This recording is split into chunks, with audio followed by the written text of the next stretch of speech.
जय श्री कृष्ण। ओम आदित्याय नमः। प्रिय श्रोतागणों, भगवान विष्णु और माता लक्ष्मी की कृपा सदैव हम सब पर बनी रहे।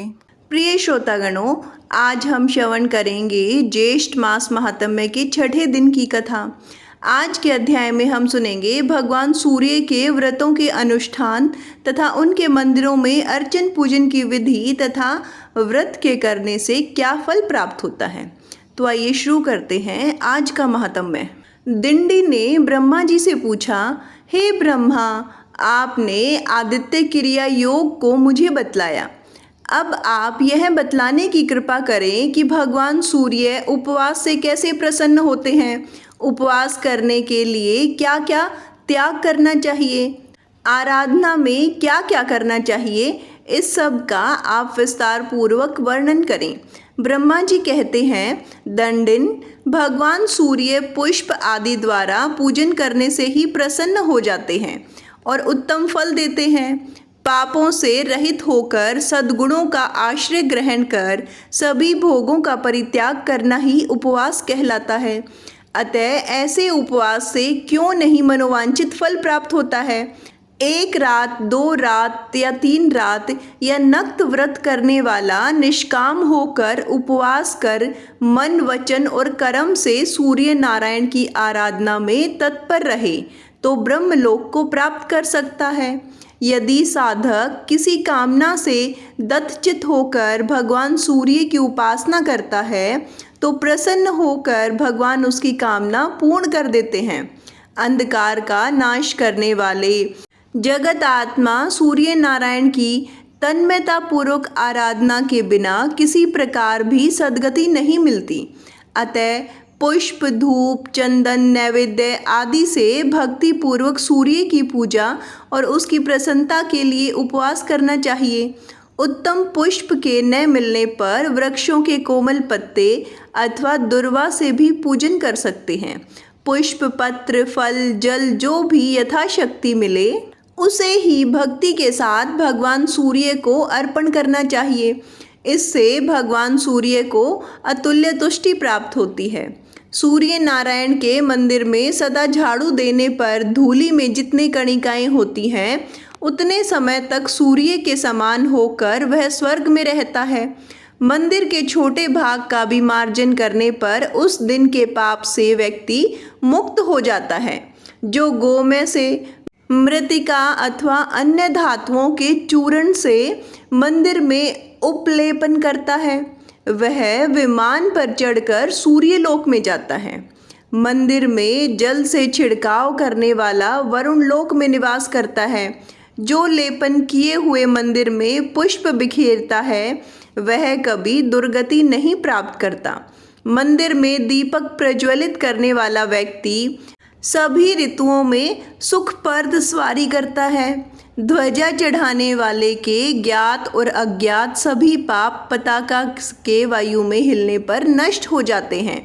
गीत, वाद्य और नृत्य के द्वारा मंदिर में उत्सव करने वाला उत्तम विमान में बैठता है। गंधर्व और अप्सराएं उसके आगे गान और नृत्य करती हैं। जो मंदिर में पुराण का पाठ करता है उसे श्रेष्ठ बुद्धि की प्राप्ति होती है और वह जाति समर अर्थात सभी जन्मों की बात जानने वाला हो जाता है। हे दिंडिन, सूर्य की आराधना से जो चाहो वह प्राप्त कर सकते हो। इनकी आराधना से कई लोग गंधर्व, विद्याधर, कतिपय देवता बन जाते हैं। इंद्र ने इनकी आराधना से ही इंद्र पद प्राप्त किया है। ब्रह्मचारी, गृहस्थ और वानप्रस्थ एवं स्त्रियों के भी ये ही उपास्य हैं। जितेंद्रिय सन्यासी भी इनके अनुग्रह से ही मुक्ति को प्राप्त करते हैं क्योंकि ये ही मोक्ष के द्वार हैं। इस तरह सभी वर्ण और आश्रमों के आश्रय एवं परम गति भगवान सूर्य ही हैं। हे दिंडिन, अब मैं काम्य उपवास और फल सप्तमी का वर्णन करता हूँ। फल सप्तमी का व्रत करने से सभी पाप नष्ट हो जाते हैं और सूर्य लोक की प्राप्ति होती है। भाद्रपद मास की शुक्ल चतुर्थी को अयाचित व्रत कर पश्चिमी को एक बार भोजन करें। षष्ठी को जित क्रोध जितेंद्रिय होकर पूर्ण उपवास करें और भक्ति के साथ सभी सामग्रियों से सूर्य नारायण की पूजा करें। रात में भगवान सूर्य के सम्मुख पृथ्वी पर शयन करें। सप्तमी को सूर्य भगवान का ध्यान करते हुए प्रातःकाल उठकर स्नान पूजन करें और खजूर, नारियल, आम आदि नैवेद्यों का भोग लगाएं और ब्राह्मण को दें तथा स्वयं भी प्रसाद के रूप में उन्हें ग्रहण करें। यदि ये फल न मिलें तो चावल का या गेहूं के आटे को लेकर उसमें गुड़ मिलाएं और घी में पकाकर उसका ही भगवान सूर्य को भोग लगाएं। अनंतर हवन कर ब्राह्मण भोजन कराएं। इस प्रकार 1 वर्ष तक सप्तमी का व्रत कर अंत में उद्यापन करें। गोमूत्र, गोमय, गोदुग्ध, दही, घी, कुशा का जल, श्वेत मृतिका, तिल और सरसों का उबटन, दुर्वा, गऊ के सींग का जल, चमेली के फूल के रस, इनमें से स्नान करें और इनका ही प्राशन करें। ये सभी पापों का हरण करने वाले हैं। सभी प्रकार के फल, शस्य संपन्न भूमि, धान्य युक्त भवन, बछड़े के साथ गाय और ताम्रपत्र तथा श्वेत वस्त्र ब्राह्मण को दें। जो शक्ति संपन्न हो वह चांदी अथवा आटे के पिष्टक, फल तथा 2 वस्त्र दे। सोना, रतन और वस्त्र आचार्य को दे। ब्राह्मण को भोजन कराए। इस प्रकार व्रत को संपन्न करें। यह फल सप्तमी का विधान कहा गया है। यह अतिशय पुण्यमयी सप्तमी सभी पापों का नाश करने वाली है। इस दिन उपवास कर मनुष्य सूर्यलोक को प्राप्त करता है। वहाँ देव, गंधर्व और अप्सराओं के साथ पूजित होता है। इस व्रत को जो करता है वह पाप, दरिद्रता और सभी प्रकार के दुखों से मुक्त हो जाता है। इस व्रत के करने से ब्राह्मण मुक्ति, क्षत्रिय इंद्रलोक और वैश्य कुबेर लोक में निवास करता है। शूद्र इस व्रत के करने से द्विज तत्व प्राप्त कर लेता है। पुत्रहीन पुत्र प्राप्त करता है। दुर्भागा सौभाग्यशालीन होता है और विधवा नारी अगले जन्म में वैधव्य प्राप्त नहीं करती। इस फल सप्तमी को समस्त वांछित पदार्थों को प्रदान करने वाली चिंतामणि के समान समझना चाहिए। इस फल सप्तमी की कथा के श्रवण अथवा व्रत करने वाले की सभी इच्छाएं पूर्ण हो जाती हैं। ब्रह्मा जी ने कहा, दंडिन, अब मैं रहस्य सप्तमी व्रत का विधान कह रहा हूँ। इस व्रत के करने से अपने से आगे आने वाली 7 पीढ़ी तथा पीछे की भी 7 पीढ़ियों के कुलों का उद्धार हो जाता है। जो इस व्रत का नियम से पालन करता है उसे धन, पुत्र, आरोग्य, विद्या, विनय, धर्म तथा अप्राप्य वस्तु की भी प्राप्ति हो जाती है। इस व्रत के नियम इस प्रकार हैं। सब में मैत्री भाव रखते हुए भगवान सूर्य का चिंतन करता रहे। मनुष्य को व्रत के दिन न तेल का स्पर्श करना चाहिए, न नीला वस्त्र धारण करना चाहिए तथा न आंवले से स्नान करना चाहिए। किसी से कलह तो करें ही नहीं। इस दिन नीला वस्त्र धारण करके जो सत्कर्म करता है वह निष्फल होता है। जो ब्राह्मण इस व्रत के दिन एक बार नीला वस्त्र धारण कर ले तो उसे उचित है कि वह स्वयं की शुद्धि के लिए उपवास करके पंचगव्य प्राशन करे, तभी वह शुद्ध होता है। यदि अज्ञानवश नील वृक्ष की लकड़ी से कोई ब्राह्मण दंत धावन कर लेता है तो वह 2 चंद्रायण व्रत करने से शुद्ध होता है। इस दिन रोमकूप में नीले रंग के प्रवेश करने मात्र से ही 3 कृच्छ चंद्रयान व्रत करने से शुद्धि होती है। जो व्यक्ति प्रमादवश नील वृक्ष के उद्यान में चला जाता है वह पंचगव्य प्राशन से ही शुद्ध होता है। जहाँ नील एक बार बोई जाती है वह भूमि 12 वर्ष तक अपवित्र रहती है। रहस्य सप्तमी व्रत के दिन जो तेल का स्पर्श करता है उसकी प्रिय भार्या नष्ट हो जाती है, अतः तेल का स्पर्श नहीं करना चाहिए। इस तिथि को किसी के साथ द्रोह और क्रूरता भी करना उचित नहीं है। इस दिन गीत गाना, नृत्य करना, वीणा आदि वाद्य यंत्र बजाना, शव देखना, व्यर्थ में हंसना, स्त्री के साथ शयन करना, द्रुत क्रीड़ा, रोना, दिन में सोना, असत्य बोलना, दूसरों के अनिष्ट का चिंतन करना, किसी भी जीव को कष्ट देना, अत्यधिक भोजन करना, गली कूचों में घूमना, शोक, शठता तथा क्रूरता, इन सब का प्रयत्नपूर्वक परित्याग कर देना चाहिए। इस व्रत का आरंभ चैत्र मास से करना चाहिए। व्रत करने वाले मनुष्य को चाहिए कि वह चैत्र आदि मासों में धाता, आर्यमा, मित्र, वरुण, इंद्र, विवस्वान, पूषा, भग, त्वष्टा, विष्णु तथा भास्कर, इन 12 सूर्यों का कर्मश पूजन करे। प्रत्येक सप्तमी के दिन भोजक ब्राह्मण को घी के साथ भोजन कराकर उसे घृत सहित पात्र, 1 माशा सुवर्ण और दक्षिणा देनी चाहिए। यदि भोजक न मिल सके तो श्रेष्ठ ब्राह्मण को ही भोजक की भांति भोजन कराकर वही वस्तुएं दान में देनी चाहिए। ब्रह्मा जी कहते हैं, हे दंडिन, इस प्रकार मैंने सप्तमी के इस महात्म्य का वर्णन किया, जिसके श्रवण मात्र से ही सभी पाप नष्ट हो जाते हैं और सूर्य लोक की प्राप्ति होती है। सुमंतु बोले, राजन, इतना कहकर ब्रह्मा जी अंतर्ध्यान हो गए और दंडी भी उनके द्वारा बताए गए इस व्रत के अनुसार सूर्य नारायण का पूजन करके अपने मनोवांछित फल को प्राप्त करने में सफल हुए और भगवान सूर्य के अनुचर हो गए। राजा शतानीक ने कहा, हे मुने, आप भगवान सूर्य नारायण के प्रभाव का और भी वर्णन करें। आपकी अमृतमयी वाणी सुन सुनकर मुझे तृप्ति नहीं हो रही है। सुमंतु जी ने कहा, राजन, इस विषय में शंख और द्विज का जो संवाद है उसे आप सुने, जिसे सुनकर मानव संपूर्ण पापों से मुक्त हो जाता है। एक अत्यंत रमणीय आश्रम था जिसमें सभी वृक्ष फलों के भार से झुके रहते थे। कहीं मृग अपनी सींगों से परस्पर एक दूसरे के शरीर से खुजला रहे थे, किसी दिशा में मयूरों का नृत्य और भंवरों की मधुर ध्वनि का गुंजन हो रहा था। ऐसे मनोहारी आश्रम में अनेक तपस्वियों से सेवित भगवान सूर्य के अन्यन भक्त शंख नाम के एक मुनि रहते थे।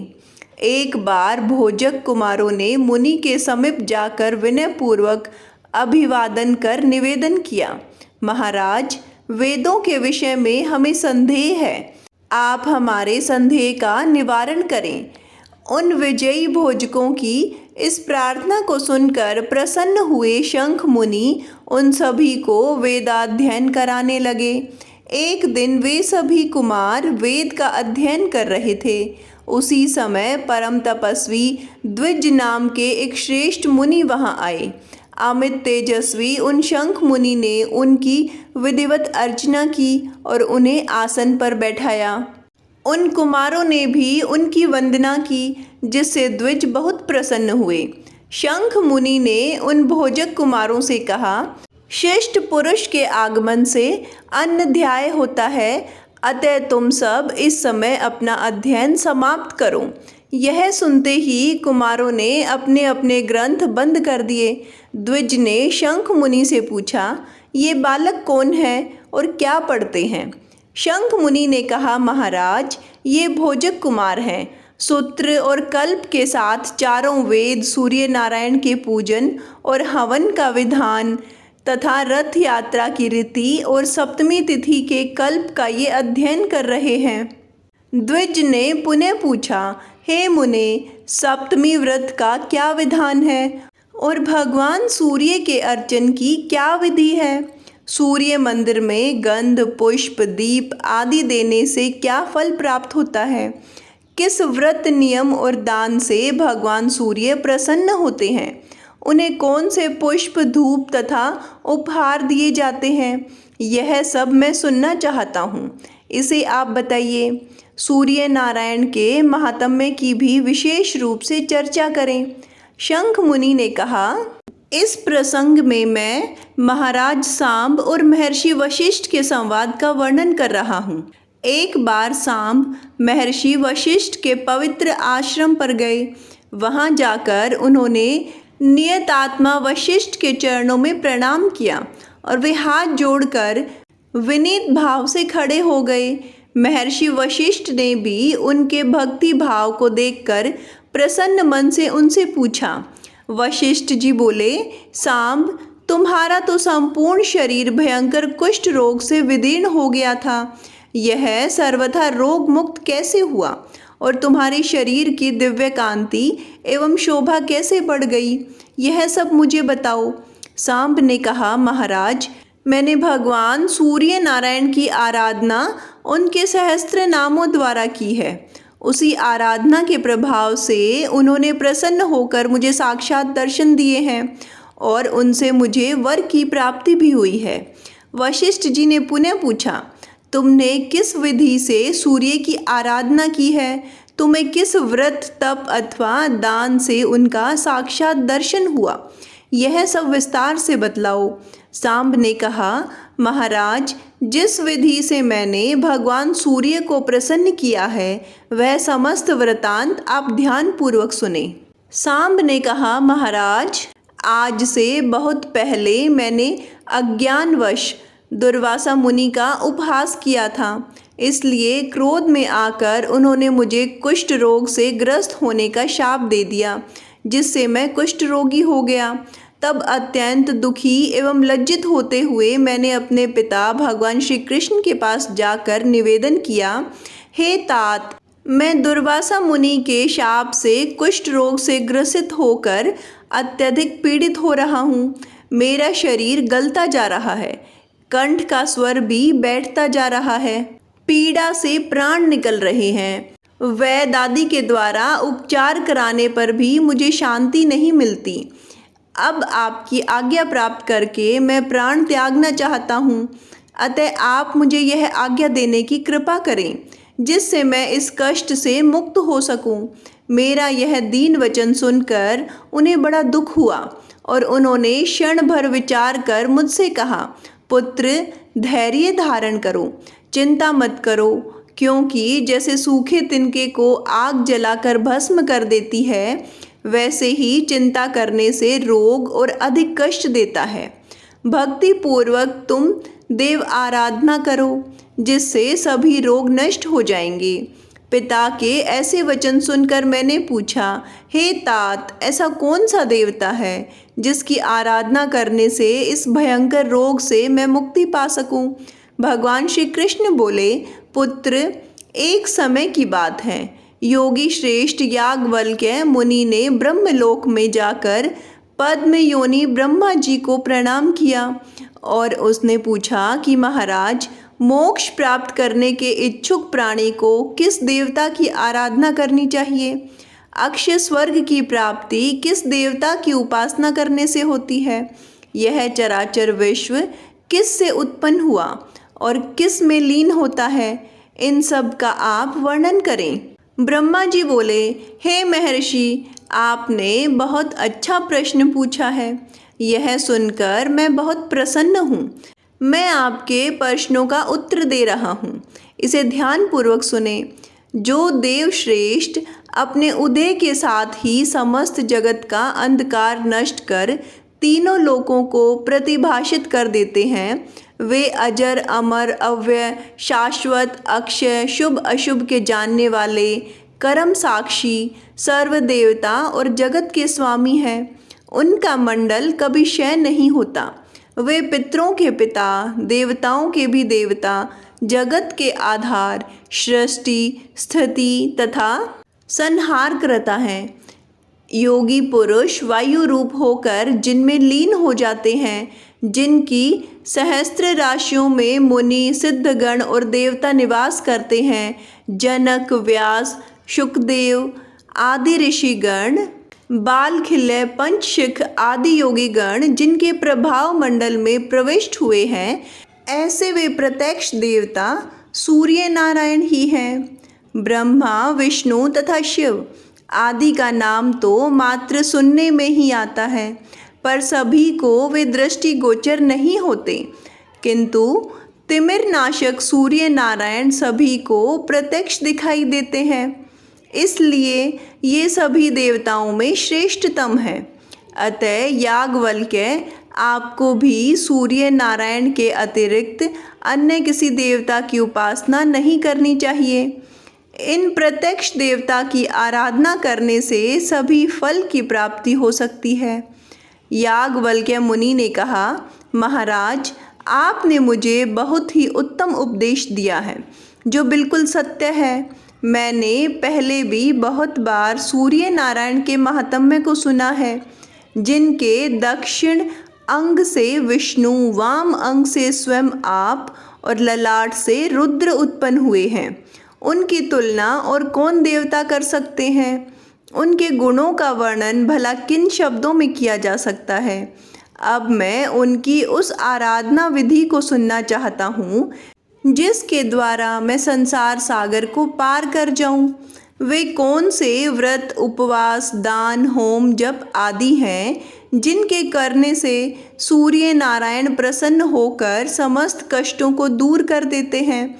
यह सब आप बतलाने की कृपा करें, क्योंकि प्राणियों द्वारा धर्म, अर्थ तथा काम की प्राप्ति के लिए जो चेष्टाएं की जाती हैं, उनमें वही चेष्टा सफल है जो भगवान सूर्य का आश्रय ग्रहण कर अनुष्ठित हो, अन्यथा वे सभी क्रियाएं व्यर्थ हैं।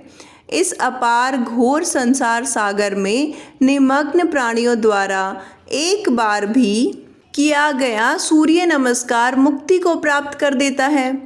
भक्ति भाव से परिपूर्ण याज्ञवल्क्य के इन वचनों को सुनकर ब्रह्मा जी प्रसन्न हो उठे और कहने लगे कि याज्ञवल्क्य, आपने सूर्य नारायण की आराधना का जो उपाय पूछा है उसका मैं वर्णन कर रहा हूँ, अतः एकाग्रचित होकर आप सुने।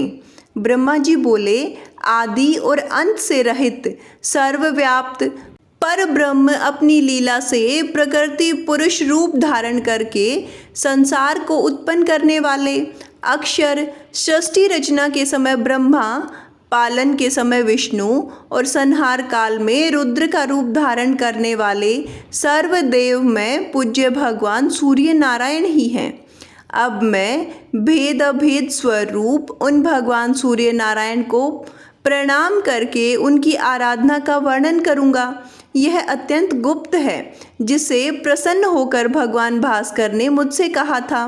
ब्रह्मा जी पुनः बोले, याज्ञवल्क्य, एक बार मैंने भगवान सूर्य नारायण की स्तुति की।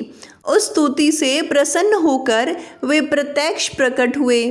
तब मैंने उनसे पूछा कि महाराज, वेद वेदांगों में और पुराणों में आपका ही प्रतिपादन हुआ है। आप शाश्वत, अज तथा परब्रह्म स्वरूप हैं। यह जगत आप में ही स्थित है। गृहस्थ आश्रम जिनका मूल है, ऐसे वे चारों आश्रमों वाले रात दिन आपकी अनेक मूर्तियों का पूजन करते हैं। आप ही सबके माता पिता और पूज्य हैं। आप किस देवता का ध्यान एवं पूजन करते हैं? मैं इसे नहीं समझ पा रहा हूँ। इसे मैं सुनना चाहता हूँ। मेरे मन में बड़ा कौतूहल है। सूर्य भगवान ने कहा, ब्रह्मा, यह अत्यंत गुप्त बात है, किंतु आप मेरे परम भक्त हैं, इसलिए मैं इसका यथावत वर्णन कर रहा हूँ। वे परमात्मा सभी प्राणियों में व्याप्त, अचल, नित्य, सूक्ष्म तथा इंद्रियतीत हैं। उन्हें क्षेत्रज्ञ, पुरुष, हिरण्यगर्भ, महान, प्रधान तथा बुद्धि आदि अनेक नामों से अभिहित किया जाता है। वे तीनों लोकों के एकमात्र आधार हैं। वे निर्गुण होकर भी अपनी इच्छा से सगुण हो जाते हैं। सबके साक्षी हैं, स्वतः कोई कर्म नहीं करते और न तो कर्म फल की प्राप्ति से संलिप्त रहते हैं। वे परमात्मा सब ओर सिर, नेत्र, हाथ, पैर, नासिका, कान तथा मुख वाले हैं। वे समस्त जगत को आच्छादित करके अवस्थित हैं तथा सभी प्राणियों में स्वच्छंद होकर आनंद पूर्वक विचरण करते हैं। शुभाशुभ कर्म रूप बीज वाला शरीर क्षेत्र कहलाता है।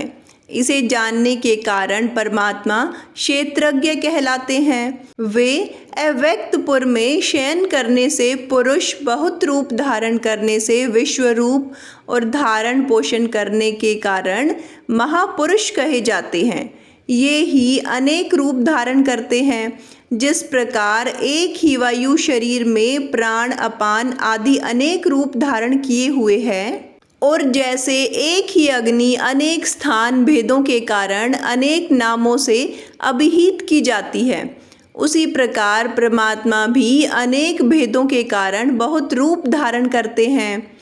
जिस प्रकार एक दीप से हजारों दीप प्रज्वलित हो जाते हैं, उसी प्रकार एक परमात्मा से संपूर्ण जगत उत्पन्न होता है। जब वह अपनी इच्छा से संसार का संहार करता है, तब फिर एकाकी ही रह जाता है। परमात्मा को छोड़कर जगत में कोई स्थावर या जंगम पदार्थ नित्य नहीं है, क्योंकि वे अक्षय, अप्रेममय और सर्वज्ञ कहे जाते हैं। उनसे बढ़कर कोई अन्य नहीं है। वे ही पिता हैं, वे ही प्रजापति हैं। सभी देवता और असुर आदि उन परमात्मा भास्कर देव की आराधना करते हैं और वे उन्हें सद्गति प्रदान करते हैं। वे सर्वगत होते हुए भी निर्गुण हैं। उसी आत्मस्वरूप परमेश्वर का मैं ध्यान करता हूँ तथा सूर्य रूप अपने आत्मा का ही पूजन करता हूँ। हे याज्ञवल्क्य मुने, भगवान सूर्य ने स्वयं ही ये बातें मुझसे कही थी। प्रिय श्रोतागणों, आज की कथा यही संपन्न होती है। आगे की कथा सुनने के लिए जुड़े रहिए हमारे चैनल हमारी संस्कृति हमारे संस्कार से। धन्यवाद।